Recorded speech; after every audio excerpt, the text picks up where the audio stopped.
Welcome to the first chapter of Mastering the Caro Kann Defense.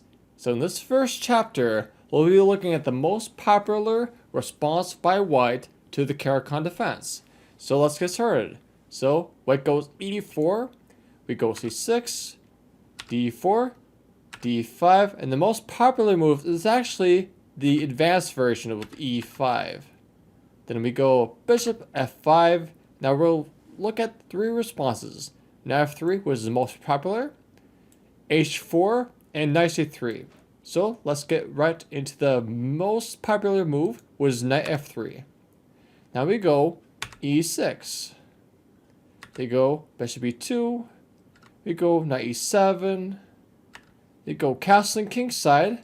Then we go h6 to make sure that we have an escape square for the bishop in case if they go knight h4. So if you do another move like c5, then there's a lot of complications right now because they can go c4, was really dirty and really complicated. So I want to avoid that for this repertoire. Just easy chess. So the Caro Kann is easy to play as black. So even I, is not a main line Caro Kann player, I like to play the French. I like to just pick up the Caro Kann because it's really easy to play as black against even strong players.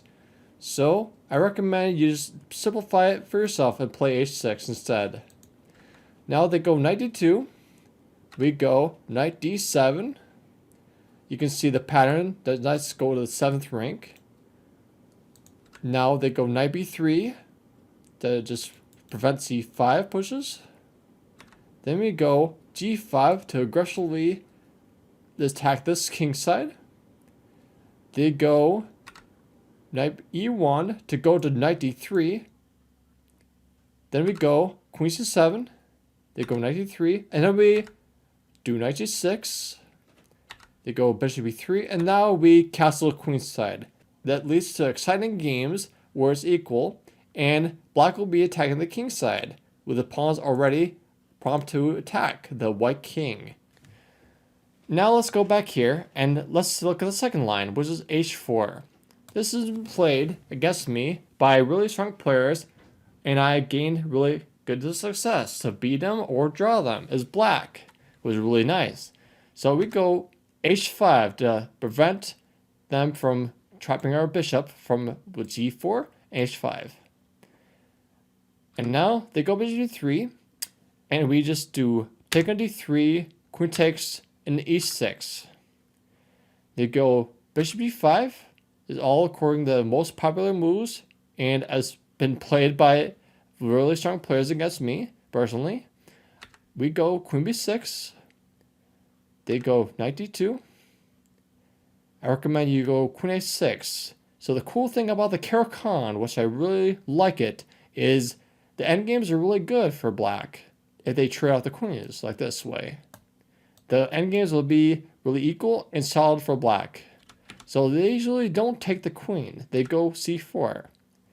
But it doesn't matter. We'll just go bishop b4. They go b3. So now I recommend playing a novelty. A novelty is defined by playing a move that has not been played before by any player at the databases. So I recommend the move knight h6. The plan is really easy. So you want to go knight f5.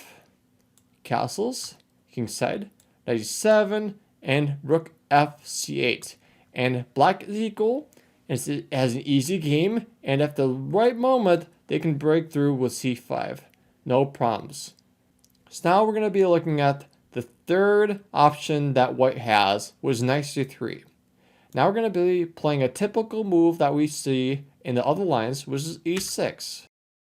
White goes g4, attacking the bishop. We go back to g6. They go knight e2 most often. We go c5. They go h4 to try to trap our bishop. h5 to block that. Knight f4. Bishop h7 to preserve the bishop. And you're probably thinking, well, can they just take the pawn h5? Yes, they can, but we have our plans of our own. So pawn takes d4. Queen takes d4. Knight c6, attacking the queen. So they can try to pin our knight, so that queen cannot be taken because the knight will be pinned. The bishop will take the king. That's not allowed. So we go knight ge7. They go bishop b5 to pin that knight as well. 2 pins. Now we do a cool sequence of moves. a6. They take our knight into c6, and we take back with the knight. They can take our queen, right? Red alert, red alert. You can't do this because the bishop will take the queen, right? It's fine. We'll take his queen on d4. We're trying to do this one to attack the king and the rook. And you're probably thinking, oh, they could just castle queenside. Everything's safe, right? Not really. Just knight takes c2. Take a pawn. So at the very least, we win a pawn, and we have this really cool structure of attack. If they even go bishop a5 to preserve the bishop, there's d4. Knight has to go really to a silly square, and black has really tremendous advantage to win the game. So besides that, the better move than taking the queen is queen f4. Now we go queen a5. So they can just get out of the pin with castling kingside or queenside. So let's look at the queenside castling. If they do that, then we go knight b4, attacking this pawn and this pawn. So if they go a3, oops, this pawn is just grabbed and black is winning. Has a clear advantage and the game will be in black's favor. That's not good for white. So let's see, the other option was castling kingside. If they go there, we go bishop takes c2. White goes rook ac1. Bishop g6 to preserve the bishop again. Knight g3 to make sure that we don't take twice. Now we go d4, attacking this knight and attacking this pawn on e5 with a queen right now. So they go h5 to attack a bishop on g6. Now we go bishop h7. We're safe, and black is better.